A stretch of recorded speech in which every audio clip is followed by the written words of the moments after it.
You're listening to an Airwave Media Podcast. There is only one road in, and that's the Bay Road. So they knew which way they were going. And again, everybody knew what the destination was. It was Concord. It was those supplies.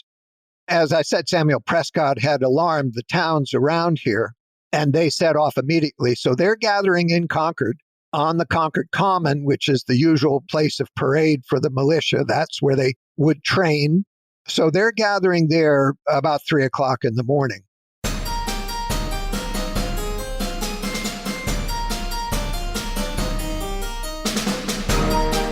Hello, and welcome to episode 409 of Ben Franklin's World, the podcast dedicated to helping you learn more about how the people and events of our early American past have shaped the present-day world we live in.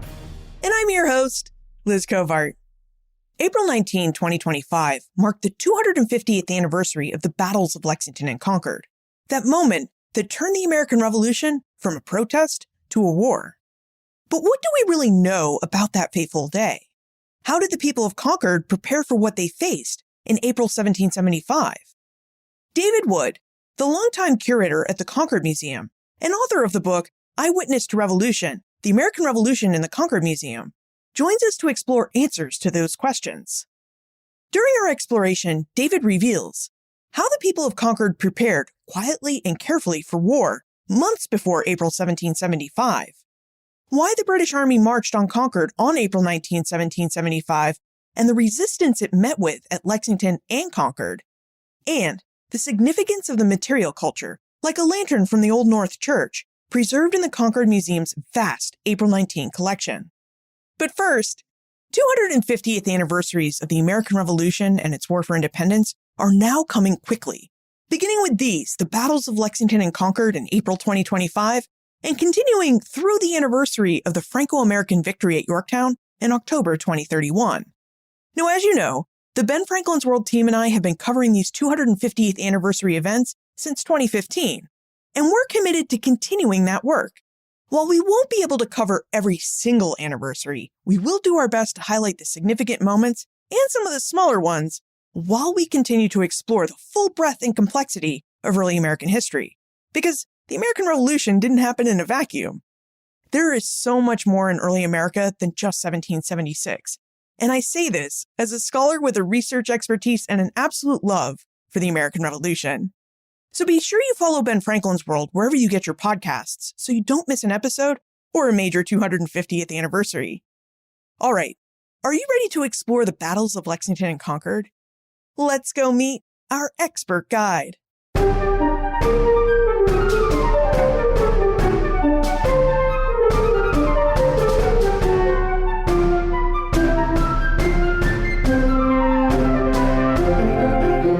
Our guest has been the curator of the Concord Museum since 1985.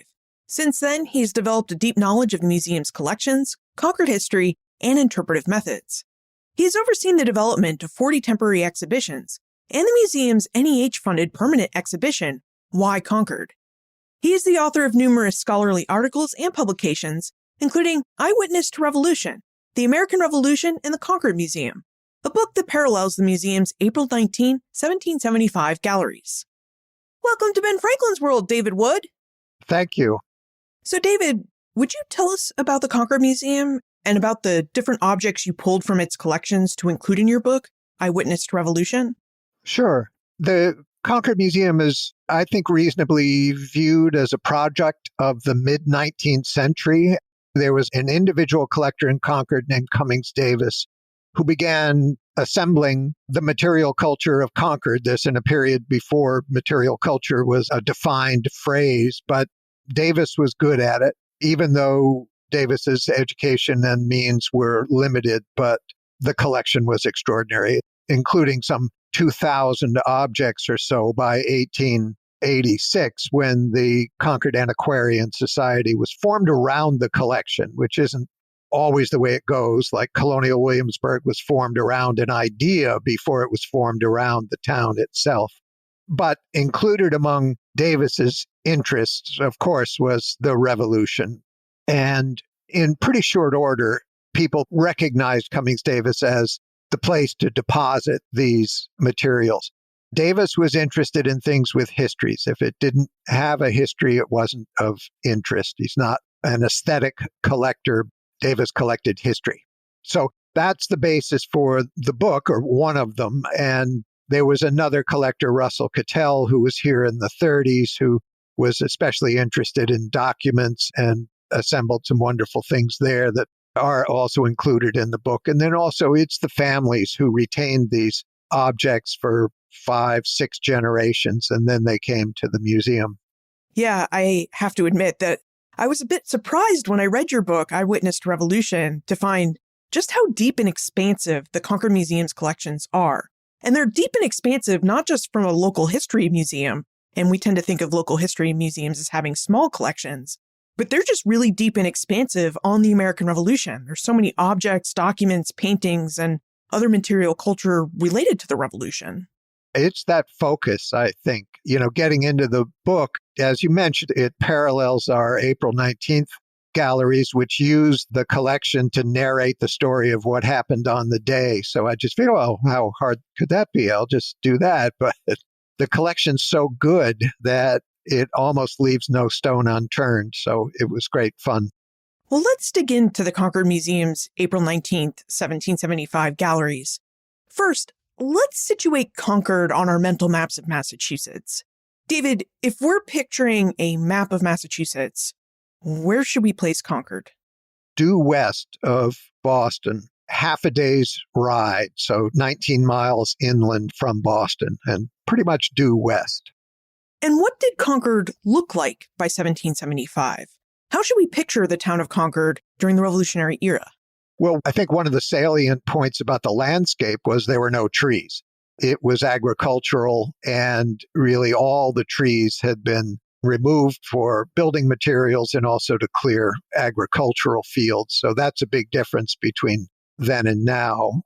It was a town of about 1,200, 1,300 people in the period we're talking about, stable at that number. It was mostly agricultural, but it's also the half-shire town for Middlesex County. So the courts met here twice a year, and that meant an influx of 400, 500 people sometimes from around the county. There were lawyers in town as well as farmers. And I imagine that Concord must have been founded on that New England town model where you have a town center with your church and tradespeople, and then the farms that you're talking about where Concord was devoid of trees, that's really in the outlying areas. Those farm fields are surrounding the town. It is nucleated in that way, in that the meeting house and the townhouse are in the center of town. And there were about 100 farms of 60 acres each. Now, for us to understand the battles of Lexington and Concord, we should begin with the creation of the Massachusetts Provincial Congress in October 1774. David, what was the Massachusetts Provincial Congress and how was it established? It's a response to the laws that Parliament passed in response to the destruction of the tea in Boston Harbor in 1773. The response was harsh. The first act was to close the Port of Boston. Obviously, the Port of Boston is unsafe. If the tea is going to be destroyed, we can't ship anything in or out of Boston. So Boston's closed. That means Boston's out of work. There was also a new governance structure. There's now a military governor. This is Thomas Gage, who's the overall commander of troops in North America, had been stationed in New York, now is stationed in Boston, and is both military leader and governor. And then there were other changes in the council, the upper house of the Massachusetts legislature. It's now not elected by the lower house, which is popularly elected. So all these are viewed in an ill light. And when Thomas Gage called for the elections of another lower house, elections of the House of Representatives, and at that moment, there's a series of county conventions. This is a continuance of what began with the Stamp Act. Almost immediately, the people involved in protesting the actions of Parliament began forming what Parliament called unwarrantable combinations. So these county conventions are an extension of that, and the county conventions called for a provincial Congress. There had already been calls for a continental Congress. That began to meet in Philadelphia in September. In October, when Governor Gage called for these new elections and then said, never mind, you don't have to show up. These county conventions and the things that they're proposing and the instructions that towns are giving to their representatives makes it clear that this is not going to work out. Don't show up. Well, they showed up anyway, about 90 of the representatives, but that had been pre-planned. That was actually a suggestion both from the Middlesex County Convention, which met in Concord, and from the Suffolk County Convention. Suffolk County is the county that includes Boston. They'd both said there should be a provincial Congress, and the easiest way to do that is just to form the Congress out of those representatives that we are in the process of electing right now. So when these 90 representatives are up there in Salem and the governor doesn't show, they waited 2 days and resolved themselves into a provincial Congress. So this provincial Congress was really the revolutionary government of Massachusetts, as opposed to Gage's crown government or official government of Massachusetts. Absolutely.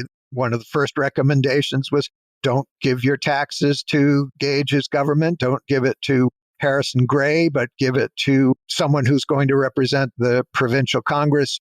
They took the money. They immediately began reorganizing the militia. Gage said this is unconstitutional. This is happening very, very quickly. So yeah, they seized the government. It had actually happened before. Boston's town meeting had actually seized the government in 1768. Only lasted for a little while, but Parliament noticed and said, you're not supposed to do that. But this time it stuck. Now, Marcia is curious why the British Army marched on Concord on April 19, 1775. And it seems if we want to understand this march, as you point out so beautifully in your book, Eyewitness to Revolution, then we need to figure out why the Provincial Congress decided to prepare for war and how they prepared. So, David, would you tell us how Massachusetts prepared for war and how Concord fit into these preparations? Almost immediately, the Provincial Congress set about both putting the militia on a new footing, which is what General Gage complained about, but also assembling supplies for an army. And in pretty short order, the Congress said, we need supplies for an army of 15,000. So they're even calculating how many troops they want to support with materiel. So at that point, Gage has a total of maybe 6,000 in Boston, so nearly 3 times the number, and they were confident they could raise that army. So they began gathering supplies with using this money rather than turning over to Harrison Gray they'd kept for themselves. So that's mountains of material, tons and tons, wagon loads of material flowing into Concord and Worcester. Those were the 2 major depots for these supplies, and it includes everything. It's provisions like barrels of beef, barrels of pork, barrels of rice, but it's also tents, musket balls, cannonballs, entrenching tools, spoons, trenchers, barrels and barrels of these things. And they were all over town. This was something that Colonel James Barrett was largely responsible for with another man named Haywood. So they're taking these things in, and a lot of materials coming from Jeremiah Lee in Marblehead, because Salem is now the port of entry. So Lee is getting all these materials and shipping them out to Concord, and they're distributed around here. So it was those supplies that the British forces came out to capture. Concord must have been fairly unified in its opinions about supporting the revolution if it was serving as one of the colony's major supply depots. It was. There was only one individual in Concord whose property was seized, and that's a low number. So, yeah, it was fairly unified. But the actions of the Middlesex County Convention, for instance, makes it clear where this community stood. And it was a safe place for the material. It was far enough from Boston, half a day's ride away, so near enough to be useful, but far enough away to be outside of the usual range of the regulars. The British regulars had a very hard time getting more than a mile or 2 from Boston without some reaction. So they were pretty much holed up in Boston. Now, you also mentioned that one of the tasks the provincial Congress took up was to reorganize the Massachusetts militia. Could you tell us about the militia and how a town like Concord would have organized itself as it prepared for a possible war with Great Britain? Every community in Massachusetts had one or more militia companies since the 17th century. So that's every male in town between 16 and 60 is part of the militia, and you train once a year, usually in September. The provincial Congress called for 1/4 of the militia to be minute companies, and that means they would respond at a minute's notice. It was a provision that had been made earlier, had been made in the 17th century on at least one occasion, but here again, it involved a quota of the militia. 1/4 of them were meant to be minute companies, and those folks are training 2 and 3 times a week, and they're paid by the town. They get a special pay rate to do that. So they're preparing themselves to be professional soldiers beginning in 1774. Now, before the battles of Lexington and Concord on April 19, 1775, the royal governor of Massachusetts, General Thomas Gage, received intelligence that the provincial Congress was amassing supplies at Concord. David, where did Gage get his intelligence from, and how did he use this information? In a way, Gage gets information like that everywhere. There really was no need for spies. Gage had a few, but you can't hide the kind of activity that they're undertaking. You know, these wagon loads of supplies coming from Marblehead to Concord. Everybody along the way noticed these are just tiny little towns. Everybody notices what's going on. So there's that. And that's all across the state. One of the items in our collection is a receipt for 33 cartridge boxes coming from Western Massachusetts. That's Oliver Partridge, who was turning over 33 cartridge boxes. And Oliver Partridge is sympathetic to the government and probably is not going to keep quiet about this transaction, which is amenable enough. It's here's a receipt and everything like that. But they took them from Partridge, and Partridge's governmental leanings were well known. So that kind of source, that kind of information would get back to Gage within a few days. And I'm sure that was flowing in from all quarters. But Gage also had the advantage of a paid informant in the highest echelons of the provincial Congress. That's Benjamin Church, who sits on the Committee of Supplies, Committee of Safety. So the Committee of Supplies is the committee which is chaired by John Hancock sometimes. That's the committee that's gathering these supplies for an army of 15,000. So now that we understand why the first battle of the American Revolution took place at Concord, let's talk about the Midnight Ride of Paul Revere. So David, I was surprised to learn in your book, Eyewitness to Revolution, that the Concord Museum has in its collections one of the famous lanterns that hung from the Old North Church's belfry arch on the night of April 18, 1775. Would you tell us about this lantern and also tell us the story of Paul Revere's famous ride? Sure. I mentioned Cummings Davis, the collector. This is something that Davis acquired from the grandson of a Captain Brown who bought it from the sexton of North Church in 1782. So while the war is still going on, this Captain Brown bought the lantern. And as I said, it's Brown's grandson who turned it over to Cummings Davis in 1853 or 1854. So it's a venerable piece of the collection here. So that signal was actually a backup. Paul Revere is riding alarm for the provincial Congress professionally and was very much trusted to do this work for the provincial Congress.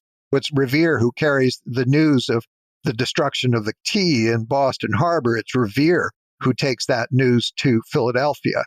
With this raid coming up, and everybody knew it was going to happen, Gage was ordered to repeatedly go and capture those stores. And everybody knew the stores they really weren't doing a very good job of hiding what they were up to, printing things in the newspaper that they probably shouldn't have.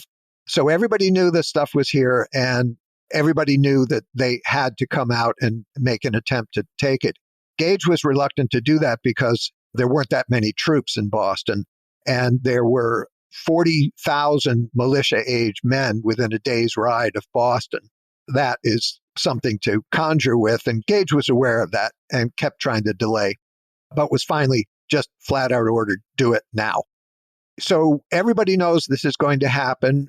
Revere is a very trusted source and knows that when it happens, it's going to be my job to spread the alarm. Great. So Joseph Warren, the weekend before the 18th, Warren sent Revere out to Lexington with a message to Hancock and Adams, who were staying in Lexington, to be out of Boston at the home of a relative of John Hancock. There were even orders, not on the day, but there had been orders to capture Hancock and Adams and send them back to England for trial. This is one of the provisions of the Justice Act that Parliament had made, that they could be sent back to England for trial, and that would not have worked out well. So there in Lexington, Revere goes out with this message. On the way back, Revere stopped in Charlestown and arranged a signal with a captain of the militia in Charlestown that when they come, it's no longer a matter of if, but when they come, there are only two ways out of Boston. Boston is a peninsula, and actually in a neap tide and a storm, Boston's an island, because the Roxbury Neck is just this skinny little thing. So that's one way out, is Roxbury Neck. That's by land. And the other way is across the Charles River. That's by sea. The Charles there is tidal estuary. So Revere knows it's going to be quite a task to get out of town. There's a fortress at Roxbury Neck. This is something that Provincial Congress had been complaining about since the first day it formed, that there's a fortress, not just keeping people out, but keeping people in. So that's one route. The other route means you have to row under the 70 guns of the HMS Somerset in a nearly full moon. So Revere wanted to back up. That's this signal, that if they come out, the signal will briefly be flashed from the belfry there. And that's how dark Boston was in those days, that just the light of two candles, you could see it from Charlestown. And the signal worked, but also really against all odds, Revere got across the Charles River. Now, Paul Revere wasn't the only person to make the ride that night. He was met by William Dawes and Samuel Prescott, who also made the ride to sound the alarm that the British regulars were marching inland towards Concord. And I know this story is often told with Paul Revere and Dawes and Prescott screaming, "The British are coming!" But we have to remember that everyone was British at this time, so they would have said, "The redcoats are coming, the regulars are coming," or the derogatory, "The lobsterbacks are coming." But David, once all of these towns received word that the regulars were on their march, how did they prepare for their arrival? And we should say that these towns are receiving this news in the wee hours of April 19. They were already prepared, and the evidence is unequivocal. There was no preparation. The alarm comes, they set out. No delay, absolutely no delay. William Dawes was also asked by Joseph Warren to take the message to Lexington. Warren had a backup. Revere, you go that way. Dawes, you go that way. And they both worked. Again, Dawes talked his way through the fortress. Don't know how. Then they met Samuel Prescott in Lexington, and Revere was captured. Dawes and Prescott got away. Prescott went west and kept spreading the alarm. But the alarm was also spreading by that lantern signal. The way that this alarm spread, and it was laid out in the Suffolk Resolves in September of 1774, basically said, if something happens, the selectmen or the committee of correspondence will send a message to the next town, wherever this happens, but let's say it's Boston. You send a written message to the selectmen or the committee of correspondence in the next town, and then they send out more riders with this written message. So that's the way this thing is spreading. It's spreading radially out of Boston since 10 o'clock at night, and it's spreading at about 7 miles an hour. So these towns are getting the alarm. They, as often as not, start ringing the church bell, and there are also alarm guns being fired from the towns. So that's the regulars, when they did set off, they're hearing these church bells and these alarm guns from the very beginning. So it's cleared up, jigs up. But as I said, as that alarm got there, the troops set off. So the alarm got to Concord between 2 and 3 o'clock in the morning. At that point, the 700 British regulars, that was the first column that set out, they were still stuck in the mud at Lechmere. You know, they got across, but then they waited. It was hurry up and wait. So Concord's got the alarm. Lexington got the alarm, Bedford got the alarm, Acton got the alarm, all about 2, 3 o'clock in the morning. And their minute and militia companies set off for Concord immediately. They know that Concord is where the regulars are going because that's where the supplies are. They set out immediately. And that goes for all the towns.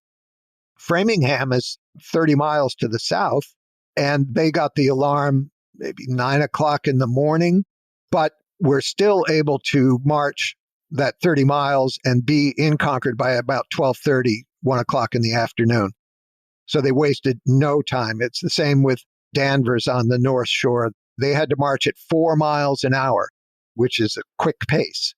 But they did it and got to Arlington by the afternoon. So there were 23 communities. It wasn't just Lexington and Concord. There are 23 communities who had troops in the field responding to this British column by the end of that day. And the evidence, there's plenty of evidence. They got the alarm. They knew it was coming. They'd been training for it. Here comes the alarm. You go. They weren't debating. They weren't talking to their selectmen. Nope. They set off. How many British regulars marched out to Concord? Well, the first column was about 700 or 800. But there was an order for a relief company that the commanding officer, Colonel Smith, heard those alarm guns, heard those church bells, and asked Gage for a relief column almost immediately. But again, like being stuck in the mud at Lechmere, the orders were lost, misplaced, put on the wrong table. And so the column didn't set off in a timely fashion. They got there in time to bail out the column, but there were logistical problems all day. But there are about 700 in the first column. That's who arrives in Lexington. That's who arrives in Concord. One of the beautiful aspects of your book, Eyewitness to Revolution, is its colorful collection of prints by Amos Doolittle. And these prints visually describe the events of April 19, 1775.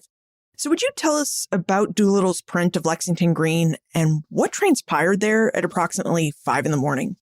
Right. So we don't have the original Doolittle engravings, but we have a set of the Goodspeed re-engravings done in 1901. And they're wonderfully useful in illustrating what happened. So that view of Lexington Common, that's good. Everything's where it belongs. There's Buckman's Tavern. There's the First Parish. There's the Belfry. They're all in the right place.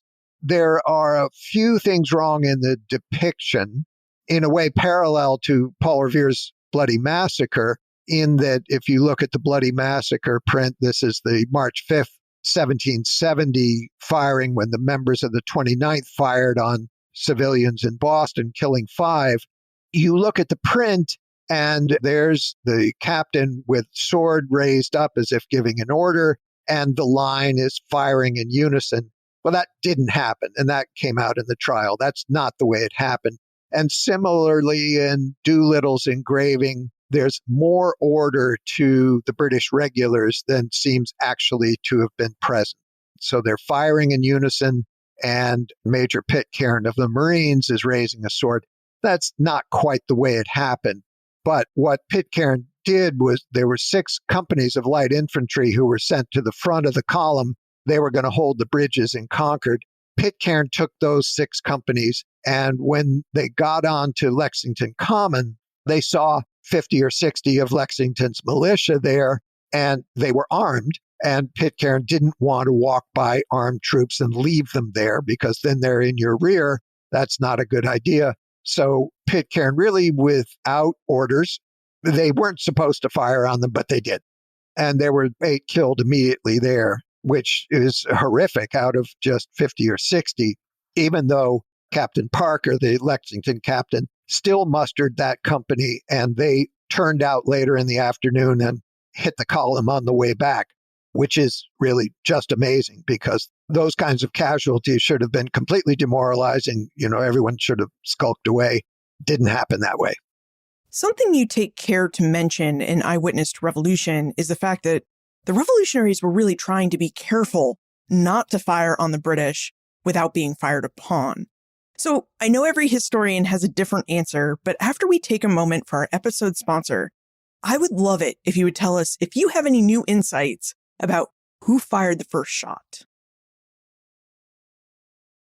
David, do you have any insight from the perspective of the Concord Museum's collections about who fired the first shot that shot heard round the world at Lexington?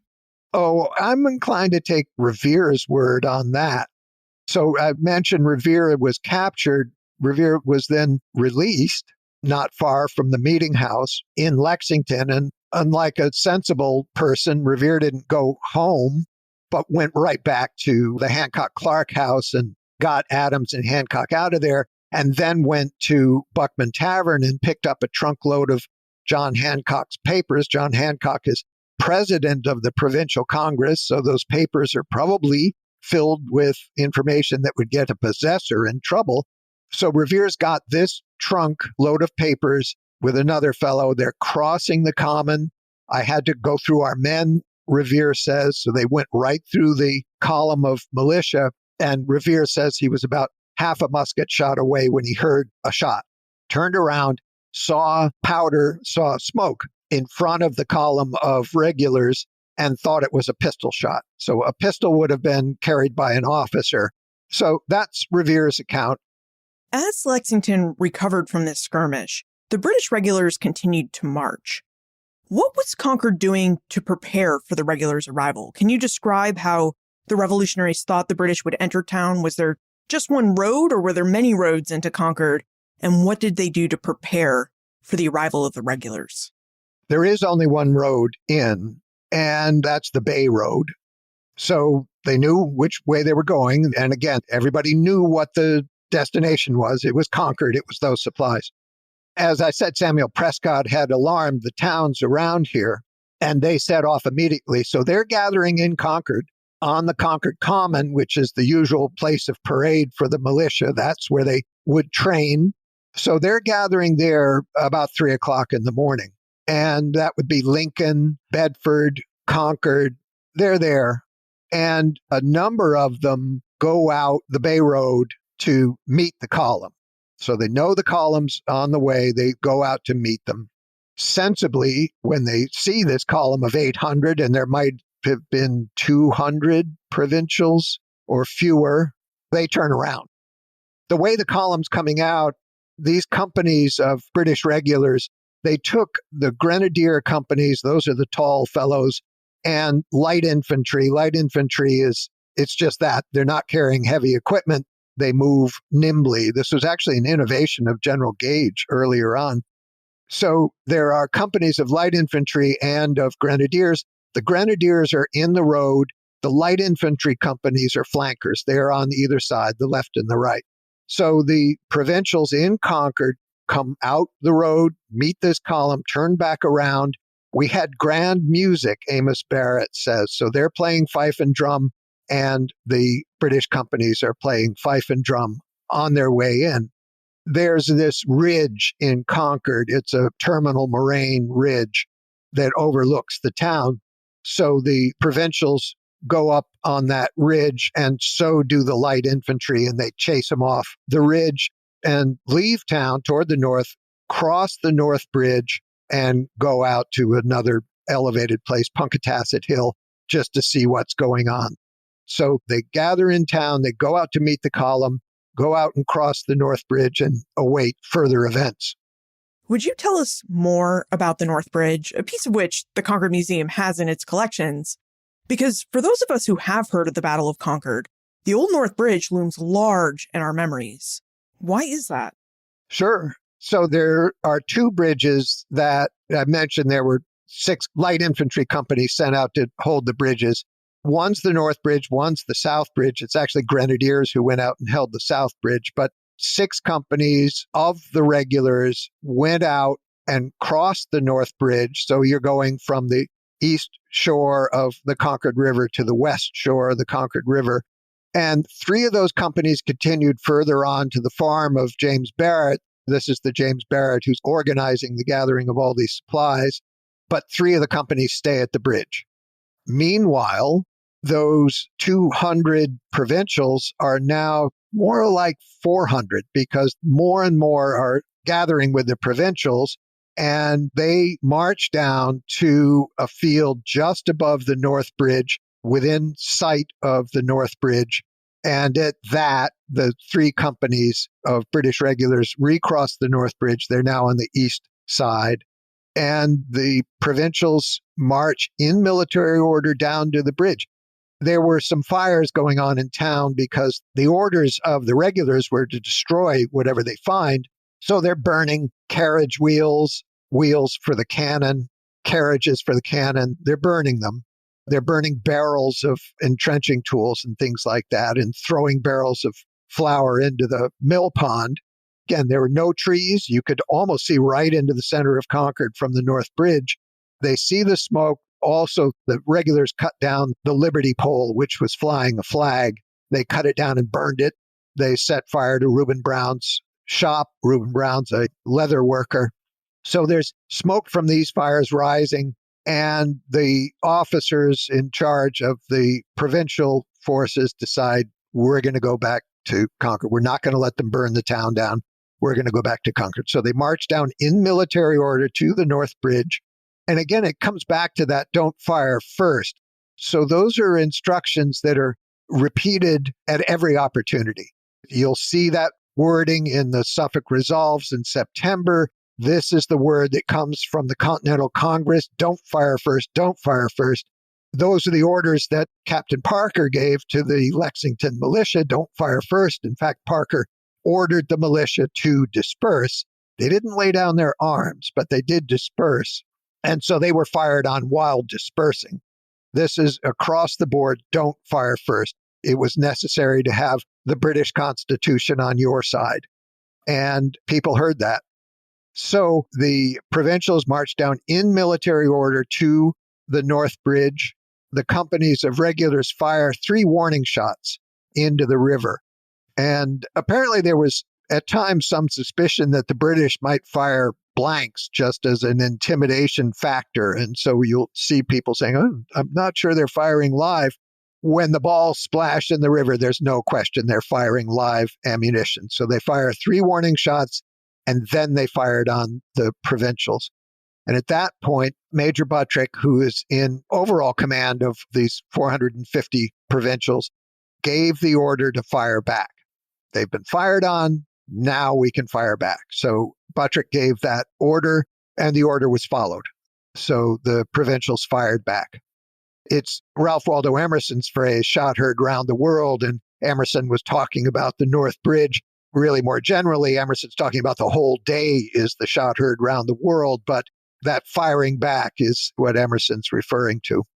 When we hear the word battle, many of us tend to think of prolonged engagements where you have clear lines of people who are fighting each other, they're staring each other in the face, and they're fighting back and forth. It doesn't sound like what happened at Lexington or Concord were prolonged meet in the field and fire at each other types of engagements. But the Battle of Concord did continue after the regulars started to march out of town. So would you tell us about the British Army's march back to Boston and the continuation of these fights that happened in Lexington and Concord? It didn't just continue after the regulars left Concord. In the view of the English, it began after that. So the firing in Lexington, the firing in the North Bridge, that's not really part of that. It's the firing that happened about a mile out of the center of town at Merriam's Corner. And that's a point where the Bay Road, what's now Lexington Road, crossed the mill stream. So this is the stream that's feeding the mill pond in the center of Concord. That's the pond that they're dumping cannonballs and flour into. So that's a pinch point. That's a good tactical place to hit a retreating column. And that's exactly what happened. So the firing at the bridge included Bedford, Lincoln, Acton, Concord, and they left the North Bridge and went behind the ridge at the same time that the regulars on the other side of the ridge are finally leaving town at about noon. There's a lot of delay. So the firing at the bridge is about 9 o'clock, but they didn't leave Concord till about noon, even though they found very little to destroy. So it's not the Concord, Lincoln, Acton folks who fire on the column at the bridge at Merriam's Corner. It's other communities. It's Bedford, it's Westford, it's Stowe. There are others there because there's 23 communities who turn out as soon as they get the alarm. So you have all these other companies at the bridge. The column isn't necessarily outnumbered at Merriam's Corner, but in pretty short order, they are outnumbered. The Framingham Company, which, as I said, had to march 30 miles to get there, they hit the column not far beyond that. So in a way, what our collection says and what the first-person accounts say really corroborates what General Gage said in the official report. This had to be a pre-concerted action. You can't get that many troops out that quickly at exactly the right place. As I said, these alarm riders are proliferating. Every time it goes somewhere, there's two more that go out. They seem to have been flying all over the landscape. And so the communication was very good. When a new community joined, it hit the column exactly where it was. You mentioned Gage's after report. Would you tell us more about the aftermath of the battles of Lexington and Concord, which included that near constant firing at the British throughout their march back to Boston? If we're to look at the aftermath, how many regulars were killed and wounded? And was the British mission to destroy the supplies in Concord a success? No, it wasn't a success. They really found very little. They burned a few carriages. They tipped over some flour. I'm being dismissive, but there wasn't much. The Provincial Congress was playing a shell game, and they were pretty good at it. They were moving this stuff. There are orders coming from the Provincial Congress on April 18th. Take these cannon to Groton, take these canteens out of Concord, take this out of Concord, move this here, move that there. They knew it was coming. They moved the stuff out of harm's way. So the regulars didn't find much, but their figures were pretty bad. They lost 73 killed. That's 5% killed. If you take both columns, it's just the column of 700 that came to Concord and then left Concord. That 700 at Merriam's Corner, and then there's another 700 or 800 in the relief column that did finally meet them in Lexington. General Percy's column with 2 cannon did meet the column returning to Boston. They met them in Lexington, gave them a little relief there. So if you say that's 1,600, you're still losing 73 killed. That's 5% on any battlefield. That's a horrific number. They also lost more than 170 wounded and about 25 missing. From the provincials, they lost 49 killed and 41 wounded. And that's a suspicious number. The British had more than twice as many wounded as killed. The provincials had fewer wounded than killed. And that was suspicious to people at the time. It's still suspicious to historians. The British regulars were killing the wounded. So that is a fairly damning set of figures. Yeah, when I worked for the National Park Service and developed my interpretive programs for Bunker Hill, I was amazed at how little record keeping there was in that period when it came to documenting troop numbers. Now, I am curious about how the news of the battles of Lexington and Concord spread, because when I was working at Bunker Hill, we like to tell this story about how after those battles, about 25,000 people came from all over New England to amass at Cambridge and Roxbury, which began the siege of Boston because, as you mentioned, Boston was a peninsula in 1775, and the Revolutionaries' presence kept the British stranded in Boston.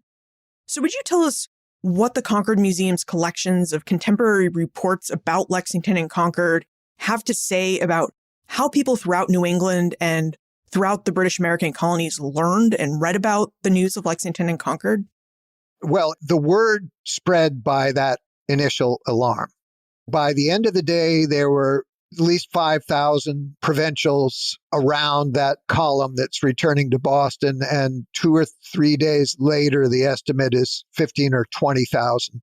So on the day, it's the communities that are a half day's ride from the column, and that's 23 of them.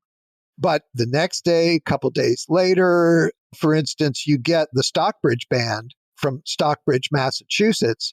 The Provincial Congress actually raised the army on April 8th, 11 days before the firing began. The Provincial Congress said, we're going to raise the army. And they told Connecticut that, they told New Hampshire that, they told the Stockbridge Band that in Stockbridge, and they set off as soon as the alarm got to Stockbridge. So they marched all the way across Massachusetts, and they're in Cambridge 2 days later. Troops from Connecticut came up They're outside of town in just a couple of days. New Hampshire's there.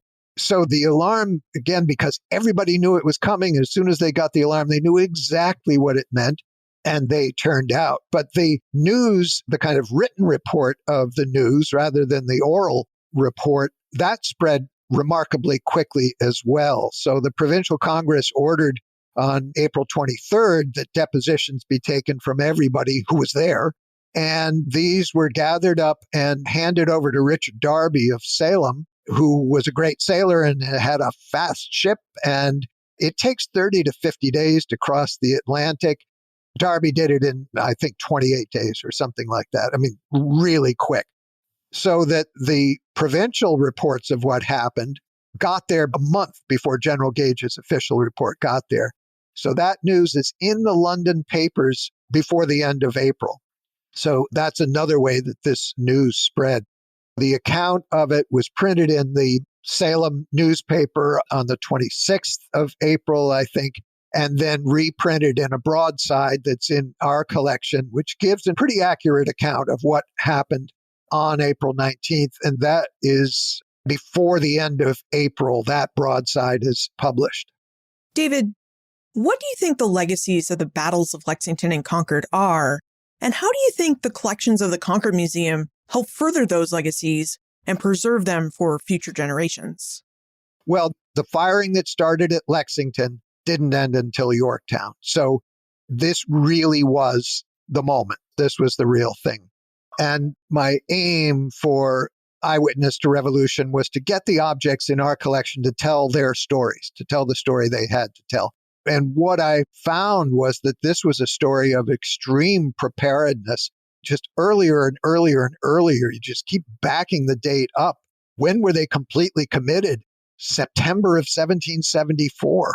It's really extraordinary. And the objects themselves tell that story. And the first person accounts, we don't hold the first person accounts. They're in archives like the Massachusetts State Archives and Mass Historical and elsewhere. But the first person accounts, the accounts that are in the newspaper, they tell this same story, which is not really the story you encounter in the history books necessarily, which are looking at theory, maybe. They're looking at, well, what do the lawyers have to say about what's going on? When you just hear the word of mouth, it's amazing. They were ready earlier than we can give them credit for. Well, now it's time for the Time Warp. This is the segment of the show where we ask you a hypothetical history question about what might have happened if something had occurred differently or if someone had acted differently. David, in your opinion, what might have happened if the British had not marched for Concord on April 19, 1775? How do you think the course of the American Revolution might have been different? Well, in one sense, if they hadn't marched on April 19th, they would have marched on April 20th. Gage's orders were unequivocal. Go get that stuff. So they were committed to that. They were going to do that. Something that might have happened, but didn't happen. The first column of 700 or 800 might have been captured completely. It was that close. They were at points surrounded 8-1, something like that. And even after the relief column had joined up with them, if General Percy hadn't taken the north route, Percy had an option in Cambridge to either take this bridge or go above it. If Percy had gone for that bridge, well, the bridge had been destroyed. They might have been captured there because even then, there's a column of 1,600. There were 5,000 within musket range of them. They might have been completely captured. That would have changed things. If that whole column had been captured, I don't know, somebody will have to ask Nat Philbrick to write that story for us. What would have happened then? David, Travis would like to know more about the Concord Museum and its April 19, 1775 galleries. Well, there are about 78 objects in the book in Eyewitness to Revolution. Half of those or so are on view in the April 19th galleries that are open to the public, will be free and open to the public on April 19th, 2025. It'd be a little difficult to get into town that day, but that installation is long-term, so that material will be available straight through. And Chris has a question about interpretation and anniversaries. Chris would like to know how significant anniversaries of the American Revolution, specifically of April 19, from 1825 to 2026 have impacted the Concord Museum's interpretation and broader understanding of the battles of Lexington and Concord? They reinforce it every time, really. And, the first of them is 1824 when Lafayette came to Concord. And that, again, it changed the way the community thought of itself. Almost since April 20th, Concord had a different view of itself as a community because of what happened there on April 19th. And that's really never gone away. And so there is now this legacy of these celebrations every 50 years, every 100 years. This is one of the 50s. So the president visited in 1875 and again in 1975.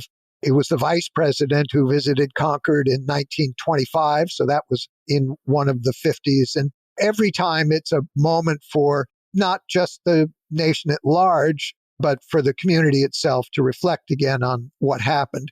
We're kind of always a year earlier because it's always 1775 that this area is commemorating, whereas for the rest of the nation, the anniversary is really next year, and it's not in April, it's in July. Well, I know you've piqued our interest in visiting the Concord Museum and its collections. So can you tell us how we might approach our upcoming visits to the Concord Museum and whether the April 19 galleries are always open? They are. We're open 7 days a week, beginning in April. So they're always accessible. The galleries are always accessible. And if we have more questions about the battles of Lexington and Concord or the Concord Museum, where's the best place for us to get into contact with you or one of your Concord Museum colleagues? Our website is concordmuseum.org, and an inquiry to that will get a response. Wonderful. Well, David Wood, thank you for introducing us to the Concord Museum and its amazing April 19, 1775 collections, and for taking us through the battles of Lexington and Concord. Happy 250th. You're welcome. It's been my pleasure. The battles of Lexington and Concord marked a turning point, not just in colonial resistance, but in the making of a new nation. As David noted, the battles of Lexington and Concord weren't spontaneous uprisings. They were the result of months of preparation, coordination, and deep commitment to the revolutionaries' cause. David also reminded us how the material culture of April 19, the Old North Church lantern, cartridge boxes, and even receipts for supplies, can add depth to the stories that we thought we already knew. And they can humanize soldiers and civilians who had to make the tough decisions of whether to fight for their rights or fight against their fellow Britons. These objects in the Concord Museum's collections help us understand the fear, the strategy, and the bravery that defined April 19, 1775. Now, one of the most striking parts of our conversation was the description of the Massachusetts alarm system, a carefully planned network of riders, signals, and community coordination that allowed news of the regulars' march to spread quickly across Massachusetts and into its neighboring colonies. Within hours of the alarm, companies of Minutemen and militia from 23 towns mobilized and marched through the night to meet the moment. It's a powerful reminder of how communication and shared purpose fuel collective action. Now, as we commemorate the 250th anniversary of these battles, it's worth remembering that the events of April 19, 1775 were only the beginning of the American War for Independence. Between now and October 1831, we'll mark many more milestones, turning points in a war for independence that reshaped the world. Here at Ben Franklin's World, we'll continue to bring you conversations that explore the Revolution's 250th anniversaries, while also diving into the wider world of early America, the history that gave rise to the Revolution and shaped its legacy. Because early American history was bigger than a single year or a single battle. It was a tapestry of people, ideas, and experiences that still echo in our present-day world. Look for more information about David, the Concord Museum, and David's book, Eyewitness to Revolution, plus notes, links, and a transcript for everything we talked about today, all on the show notes page. benfranklinsworld.com/401. Friends tell friends about their favorite podcasts. So if you enjoy Ben Franklin's World, please tell your friends and family about it. Production assistance for this podcast comes from Joseph Edelman, Karen Wolf, and Morgan McCullough. Breakmaster Cylinder composed our custom theme music. This podcast is part of the Airwave Media Podcast Network. To discover and listen to their other podcasts, visit airwavemedia.com. Finally, Is there a historical object or place that has helped you see the American Revolution in a new light? Let me know. Liz at benfranklinsworld.com.